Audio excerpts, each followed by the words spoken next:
do a presentation on the proposed Everglades Gulf Conservation Area. Exceeded seriously. And While Julie's going up, I just want to differentiate this. So this is, the next two items have no regulatory components. So I just want to. Yes. Huh? Yeah. You have the floor, Julie. Okay. Are you all able to look my presentation? Yes, next slide. We were just. That makes you day. Because I would struggle, but That's what we have, done good with him, he calls a lot, he a lot, we try to go on a couple months, go back to so that works. There we go. Informational. All right, hi you all. I am Julie Morris and I am with the Florida Conservation Group, and I am here today on behalf of the U.S. Fish and Wildlife National Wildlife Refuge System. So Florida Conservation Group, we are a nonprofit. We engage in science-based land protection planning. I represent landowners, private landowners across Southwest, South Central Florida to assist them in putting their lands in conservation. And we also engage in advocacy and education. We have been under contract with the U.S. Fish and Wildlife National Wildlife Refuge System to assist them with the establishment of a Everglades Gulf conservation area. And I'm here representing Kathy Burchett with U.S. Fish and Wildlife. She couldn't make it, so I stepped in. I'm from Nokomis, right up the road, so I said I would come down. So thanks, Jennifer, for having us. So what's a conservation area? What am I talking about? This will eventually be an area where U.S. Fish and Wildlife has the authority to work with willing sellers in Southwest, South Central Florida to either purchase their land for conservation or purchase conservation easements. Is everybody familiar with conservation easements here? And potentially buying the development rights of a property. So right off the bat, I want to stress this is a willing seller program. And we've had widespread support from landowners across Southwest, South Central Florida on this initiative. So backing up, what is the difference between a National Wildlife Refuge and a conservation area? A National Wildlife Refuge, think Ding Darling, National Wildlife Refuge, Loxahatchee, Florida Panther. Those are areas where U.S. Fish and Wildlife owns public land and was bought for wildlife resources and public recreation. Conservation areas are different. They are more of a large landscape areas that are focused on conservation easements and working with state, local, and federal partnerships across wide areas. So a conservation area that you all might be familiar with is Everglades Headwaters National Wildlife Refuge and Conservation Area. That encompasses about 1 million acres north of Lake Okeechobee, where U.S. Fish and Wildlife has the authority to work with willing sellers to purchase their lands or conservation easements. I have been working with U.S. Fish and Wildlife in that area for the past 10 years, working with landowners, sportsmen, the general public, NGOs to protect our most important natural resources in that area. And we have been partners with the state on all major land acquisitions. So conservation area, think conservation easements, partnership, refuges, think public recreation areas. So where are we now with this new conservation area? So it starts, a conservation area, you start, this is the federal government, so it takes a really long time and there's a lot of planning and stuff's involved, but it starts with the initial concept and then you move on to preliminary planning, more detailed planning, and then refuge conservation area establishment. Right now, we're at the last step in this phase. So we have been engaged in the community for the last several years in public scoping, and now we are at the establishment phase. And the goal is to hopefully have this established by the end of March.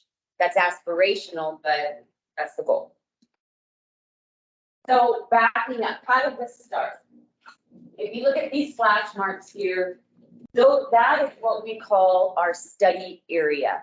Several years ago, we wrote a proposal to Department of Interior asking them to look more closely at Southwest, South Central Florida.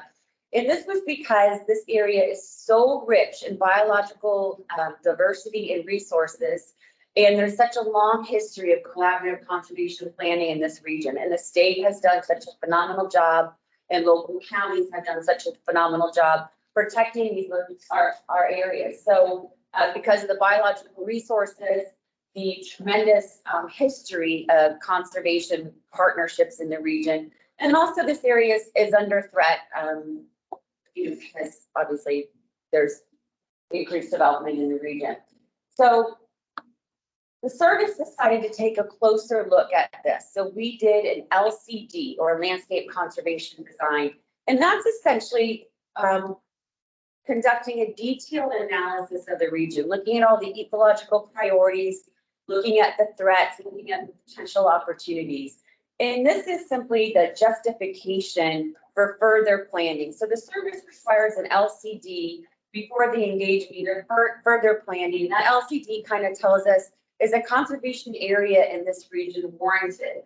So as part of that LCD, Florida Conservation Group, my organization, and the University of Florida Center for Landscape Conservation Planning were contracted to do a detailed analysis of the region.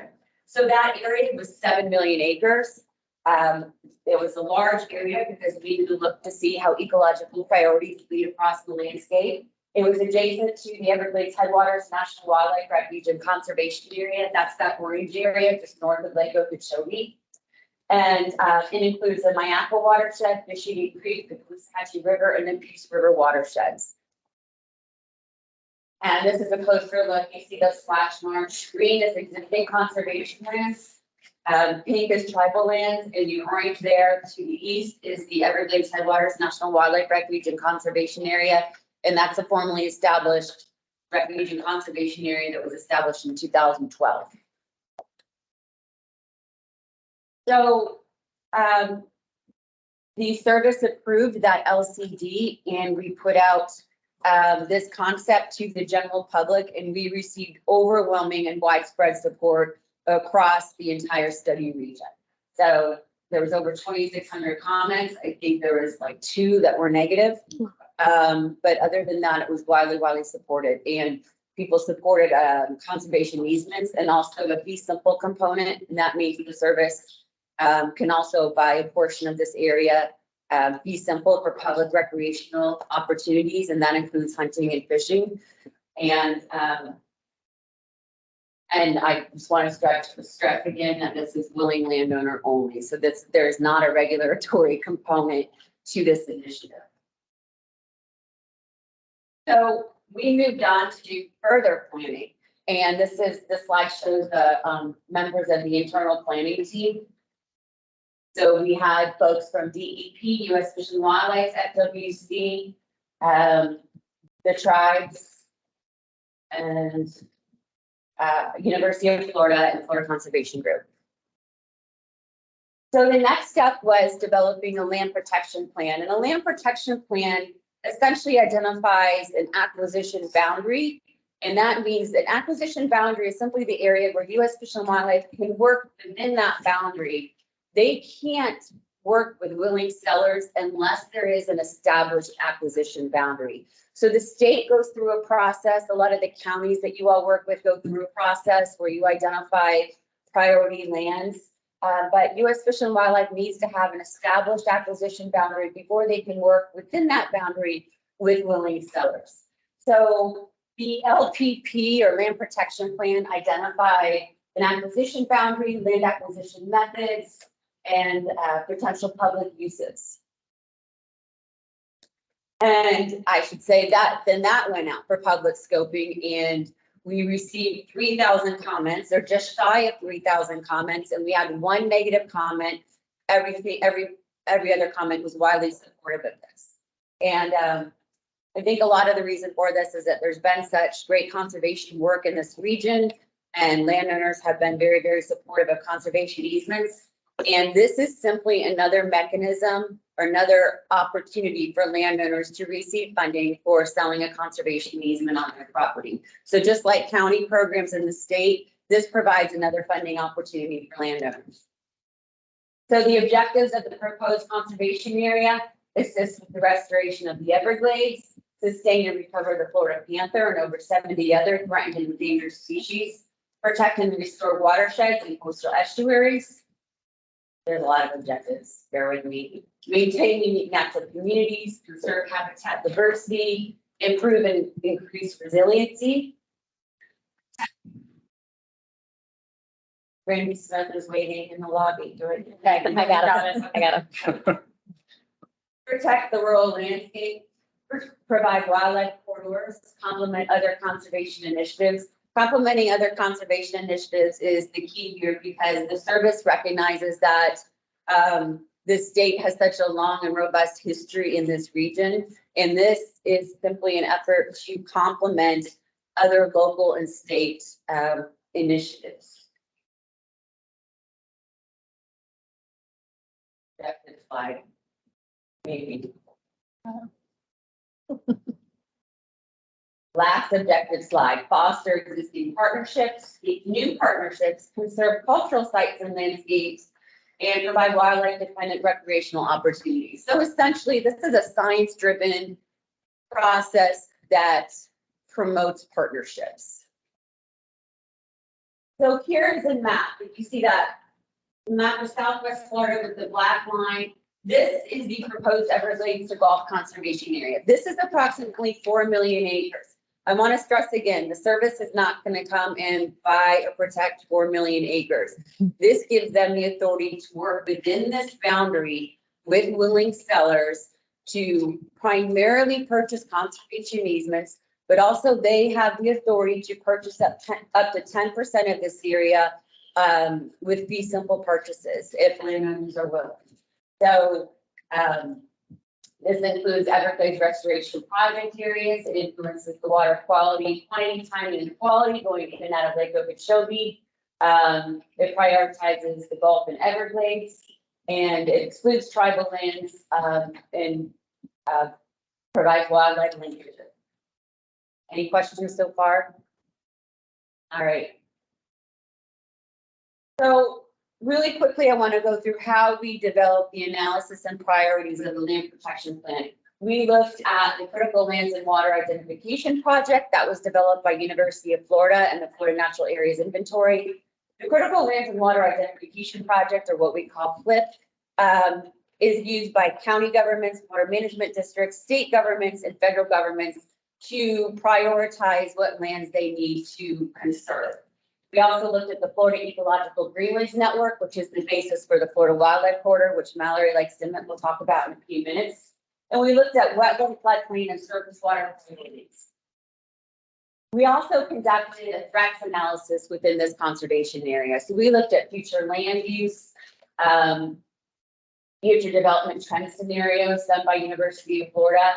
So the dark red here identifies the area that are under the greatest amount of threat from development or land use conversion. And then lighter areas identify are areas that are not under immediate threat to land use conversion. So this doesn't mean that the service is going to be looking at those areas right under threat. Those areas might be areas that we actually are not looking at because they are so close to development or proximity to development. We might be looking at areas that are paper or more rural areas. But we overlaid the ecological priorities slide, which you saw, with the future threat slide to really identify what areas we might want to prioritize. This also provides another mechanism to protect the Florida Wildlife Corridor. Mallory, when I threw these slides together, I didn't know you were going right after me. So I am going to let you talk about the Florida Wildlife Corridor, which is a tremendously successful statewide effort to protect our most important conservation linkages. So this provides another mechanism to protect the state-approved Florida Wildlife Corridor. And most importantly, at least to me, this is what's most important. So if you look at the brown here in the purple, those are lands that are on the list already in the state to be protected. The green is existing conservation lands, and that's either public lands or lands under conservation easement. The brown and the purple are areas that have been through a very intensive ecological vetting process by the state. We have 2 state programs, Florida Forever, which just purchases land outright and also conservation easements, and the Rural and Family Lands Protection Program under Department of Agriculture that purchases conservation easements. The purple are areas on the Rural and Family Lands list, the brown are areas on the Florida Forever list. So those areas have already gone through an intensive vetting process by the state, are on a list and eligible to be protected, and we know they have willing landowners. These are areas that provide partnership opportunities with the state and allow us to leverage state and federal funding. So if you look here, you see that there's a lot of landowners in this region that are willing to sell conservation easements or sell their land to the government for land protection, to be protected. So these are areas that we will most likely focus on first because we know we have a willing landowner and funding, a partnership funding from the state. And I just want to end with some basic messages. This gives landowners options. This provides another option. Some counties here, Sarasota County, Manatee County have land protection program. A lot of our rural counties do not. We have other state and federal land protection programs, but funding is always limited and it takes a long time to get your land protected. So this gives landowners another option on the landscape. And it also provides partnership funding opportunity to the state. There's never enough funding to meet the demand for landowners that want to put their land under conservation easement. So, and it will take a multi-agency partnership to accomplish the conservation that we need and that landowners have asked for. So it will take state, federal, and local entities working together. And with that, I will say thank you. Thank you, Julie. Questions? Questions? Had a comment, question, if I understand this right. Certainly are familiar with conservation easements, what have you, and the compensation landowners can receive for those easements. One of the concerns I think are particularly a flaw in the program is when these lands go into a conservation easement, it takes them off the tax roll. That's the way I understand it. So what the challenge that presents for different counties, depending on how much land mass would be considered for that, it can certainly present challenges revenue wise in the future. When you take land out of the possibility of development, not advocating that development should trump our environment. Okay, I'm not saying that, but it needs to be a concern when you pull these lands off the tax roll, they're never going to have a tax base again for that county.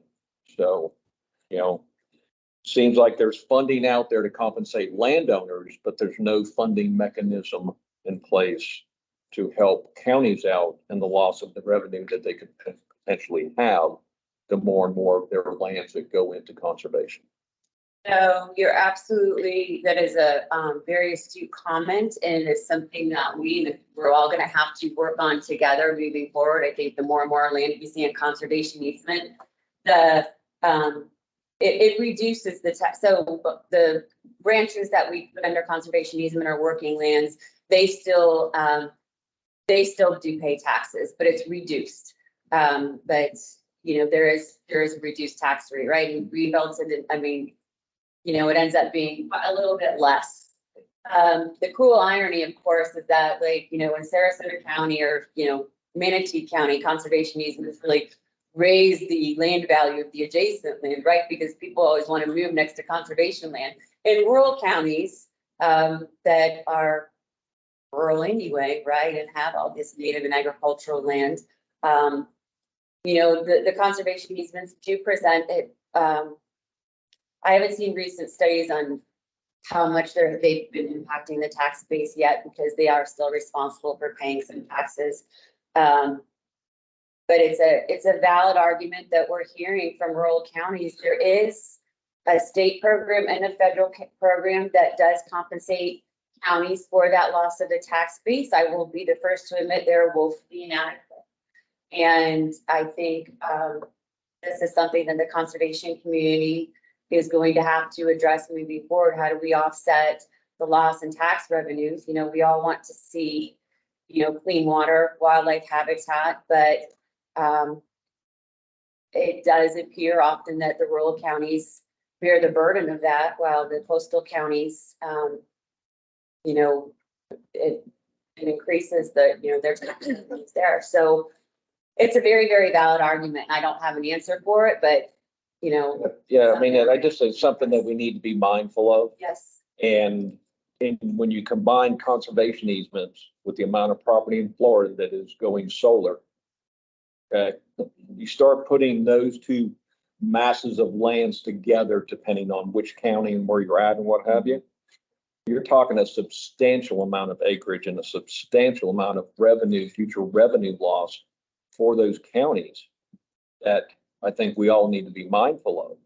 So not advocating that revenue should ever trump being good stewards of the land, but something that if you drive around Florida, and you've seen the amount of solar production that's going in Florida, and then you start grabbing more land for conservation easements and what have you, it could be certainly become a very big challenge for rural counties, which is in turn is going to be put on the back of the taxpayers on their county. And the word is not just rural, constrained counties.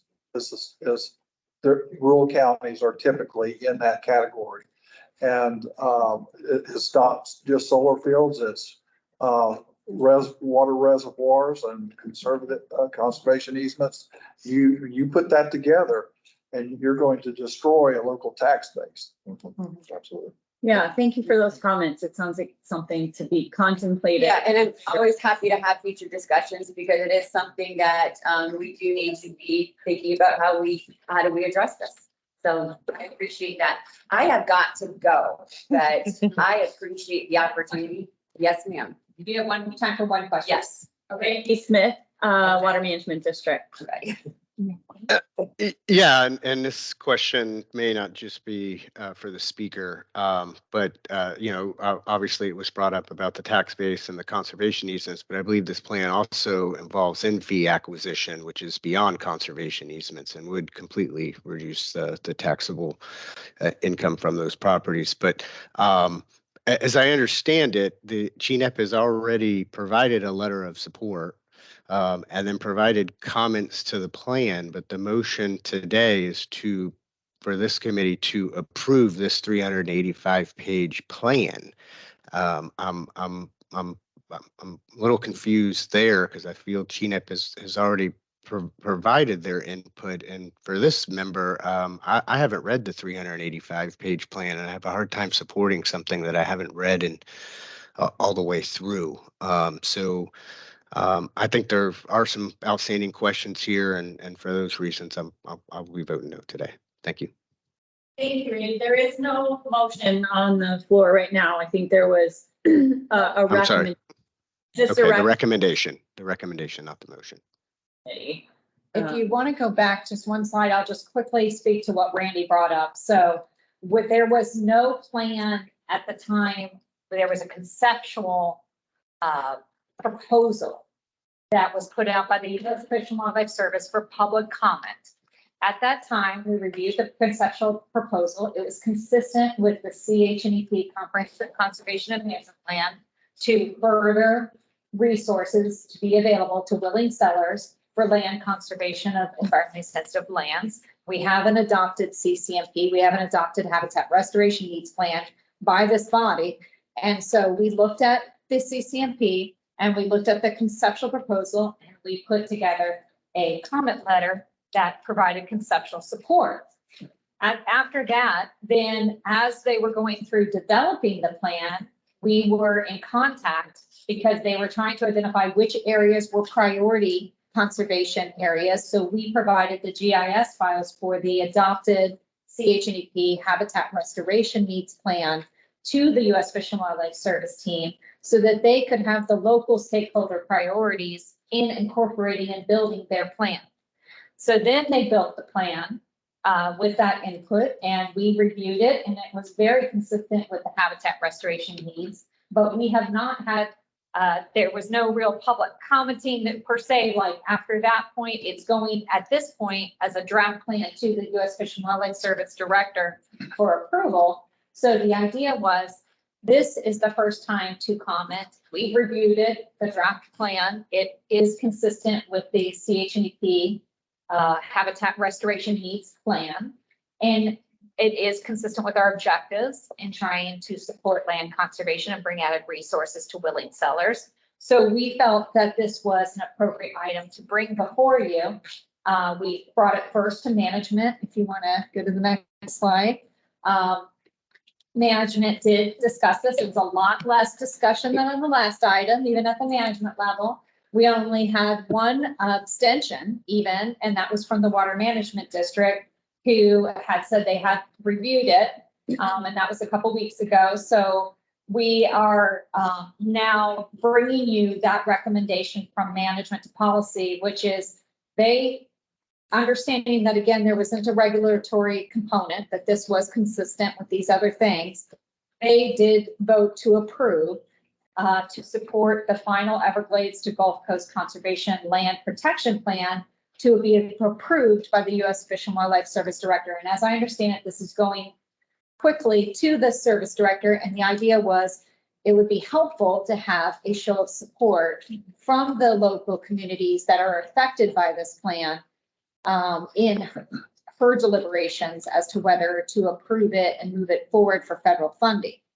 So we wanted to bring that. Julie, do you have anything to add? I just want to comment that the land protection plan was presented to the public, and that's where we did receive 3,000 comments. I think representatives from all the counties in this region, NGOs, local people. So we did receive widespread support on that. Well, on the LCD, then the land protection plan that went to the service for approval.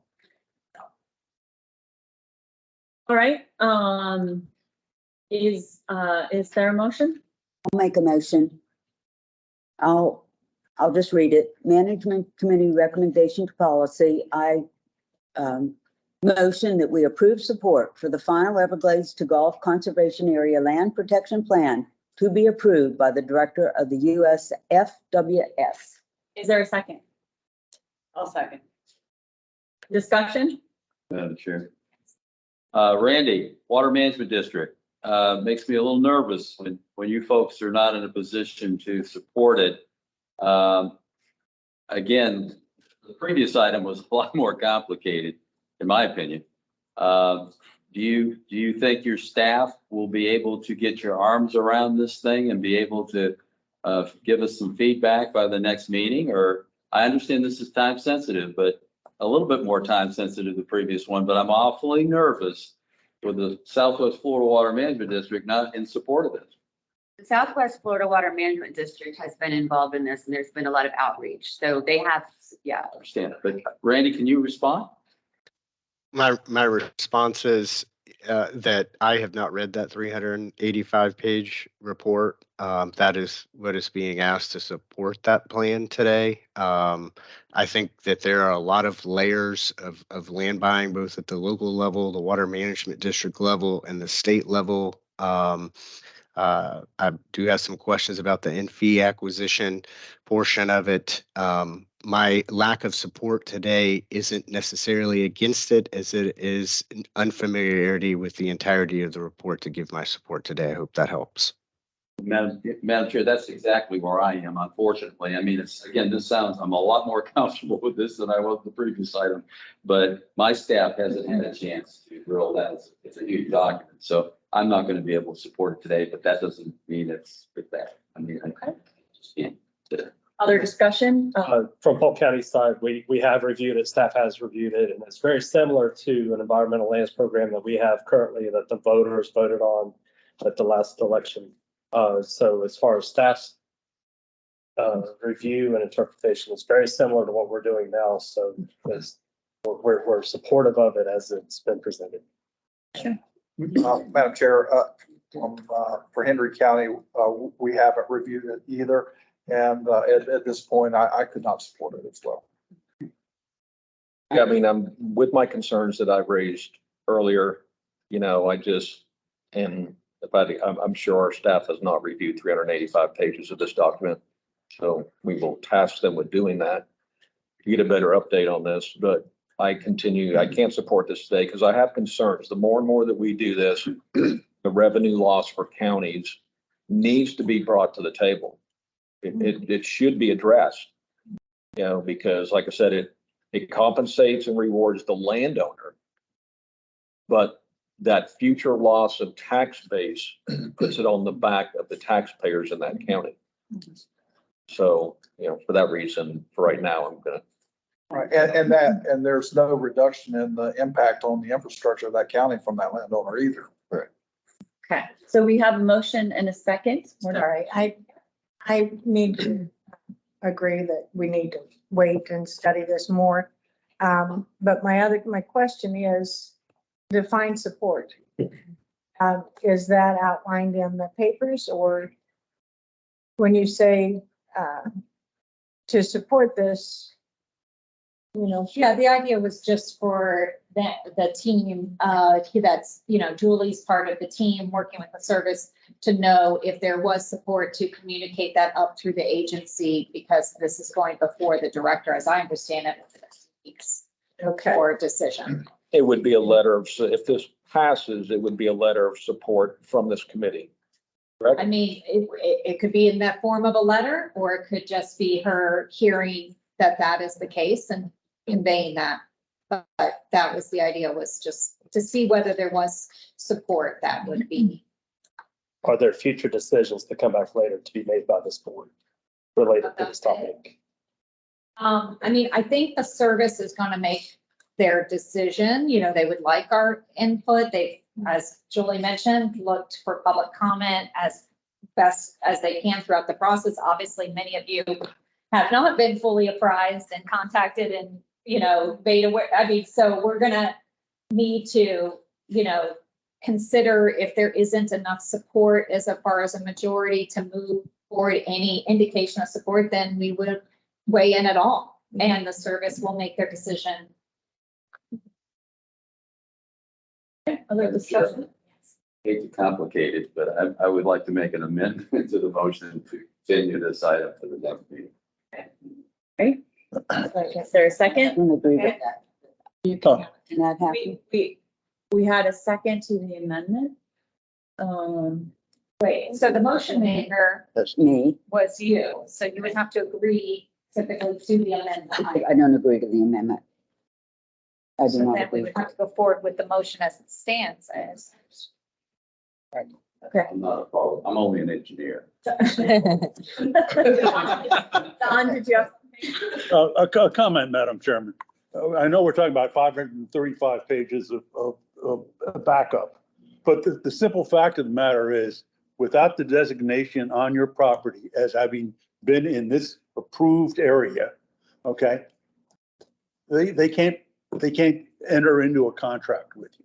So willing buyers or willing sellers may be out there, but they can't act without this designation covering their land. We had a piece of property here in Charlotte County that was just outside the border of the Florida Forever program. Florida Forever couldn't touch it. So we had to entertain a whole process to get that 40 acre piece of property into the Florida Forever so the Charlotte Flatwoods could move ahead. This isn't a complicated thing. This isn't rocket science. This is, if your piece of property is designated as part of this area, you can enter into a willing agreement to sell. If you're not in this kind of an area, you can't enter into it with the Fish and Wildlife Service. Okay, and this motion doesn't make any decisions. It's just a support motion. So we have a motion and a second. Is there any additional discussion? Did the amendment, No, did we continue an amendment? the amendment is Amendment to the not on the Did- table because Okay. the Motion maker. did Motion not maker. agree to it. Okay, because that makes sense. I had more discussion. Okay. Manatee County has exceeded Sarasota County in overdevelopment. I was told this by a state forester last week. Okay. Venice is part of Sarasota County, and there is right now, and I can guarantee you, great pushback against overdevelopment. It is now attempting to get to the little community of Alva in Lee County, and it's terrifying. At the state level, and please understand this, we had a big discussion at our city council the other day that the state is on a roll, shall we speak, of taking away from municipalities our ability to stop overdevelopment. They are tying our hands. Even my opponents on city council, okay, agreed to that. I was voted in to city council against great odds at an extreme cost on the opposition. I spent maybe 25,000. They spent 150 because people are terrified. They are feeling choked. We have so much traffic. And so, yeah, we have money coming in, but we now have an inventory, an excess inventory of homes unsold. And I'm talking mobile homes, condos, and homes, and prices have dropped 10%. We are at a point of law of diminishing returns. And until we understand clearly that we have got to take action and do so now, I'm terrified is all I can say. That's the end of my comment. Thank you. Where are any other questions for Julie? She has to leave. Yeah. So we can continue the discussion, but I want to make sure she can get to her. Thanks you all. I appreciate it. Bye. Thank you. Okay, so in terms of the motion and second, more discussion. I'd just like to say that Sarasota County had overwhelmingly supported the SLAP program that we have for getting conserving lands. So I believe this is in line with what Sarasota County has been striving for. I think 36 to 39% of Sarasota County is protected right now. A lot of that being the Mayaca State Park in Oscar Shear. But this opens an opportunity for folks to maybe have another funding source to conserve their property. So I believe, even though we haven't read the document, but I believe that it's the intent of Sarasota County to agree with this. Thank you, Commissioner. Other discussion? I just wanted to add something, to having been here for over 30 years. I remember when the Babcock Ranch, that whole thing went down, and if the numbers are correct, I think that property was up for 700 million was total price tag, but half of that was bought by the state using it's in conservation, which really is what allowed that development to take place. So while we're concerned about property going off the tax rolls, sometimes it's like the nature of the beast that you have conservation, but that's going to allow a more concentrated quality development to come forward and provide that tax base, because otherwise the Babcock Ranch would have just still been out there. I remember I think it was the last there, it was the nephew of the original owner talking to him about that there's a lot of land, and to have a developer put up that kind of money wasn't going to happen, but they wanted like all or nothing type thing. So luckily we did have conservation funds. I don't remember where it came from the state, but maybe it was part of Forever Funds that bought half of that. So there is benefits for both having this. So Yeah. and that's a good point. I'm sorry. I don't know your name, what you said. Tom Palmer. Yeah. About if you at least get it on the radar, you have that option to make things happen. So. Commissioner Howard? Yes, ma'am. I will say that that may be true in some counties, but it isn't true in others. I can tell you that one of the poorest counties in Florida has a rancher ready to move in this conservation easement with over 13,500 acres. That is a big hit for a small fiscally constrained county. Thank you. Okay, so we have a motion and a second. One last call for discussion before we take a vote. Okay, all those in favor, we may need to do roll call, but let's see how it goes trying this. All those in favor? Aye. Okay, and then those opposed? No, No. Nay. Commissioner Howard is nay. Commissioner Kerouac, Okay. Commissioner Doherty, Randy. Okay, anyone else online, a nay? Okay. And everyone else was in favor? Yes. You were abstaining, Okay, yeah. right? Are you abstaining? I'm gonna abstain. Okay. All right, so we have our vote. What's the count? I'm doing it as quickly as I can. Okay. You have to do your math. Yeah. Oh, my goodness. Okay, so. So I have 1, 2, and anyone else online? I think we had Bill Reed, And Sheila McNamara. and Sheila McNamara. Can either of you unmute and indicate if you are aye or nay? I'm counting them then. We have 1, 2, 3, 4. Howard, Kuriak, Doherty, and Smith. Yep. Brandy Smith, as opposed. We have. Gotta put first names. 1, Smith, Mark Smith, Farrell, White, Costin, Fahey, McCormick, and Ryan as in favor. So that is 1, 2, 3, 4, 5, 6, 7. So Okay, it's 7-4.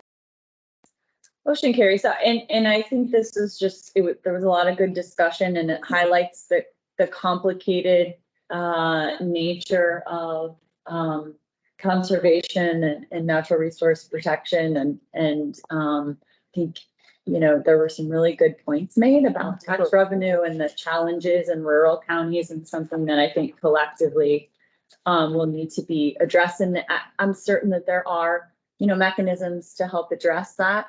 But it's something that it sounds like maybe hasn't been adequately addressed yet. So hopefully that can be something that's addressed. That's why we're a committee. Right. Yeah, I respect the vote. That's why we're a committee. and we That's why we're here. appreciate all that input. Exactly. That's why Is we're it here. really, Yep. really important? Yeah, for those no, I rural respect the vote. counties? That's why we're sitting here today. Thank you Yep. very much. Yes.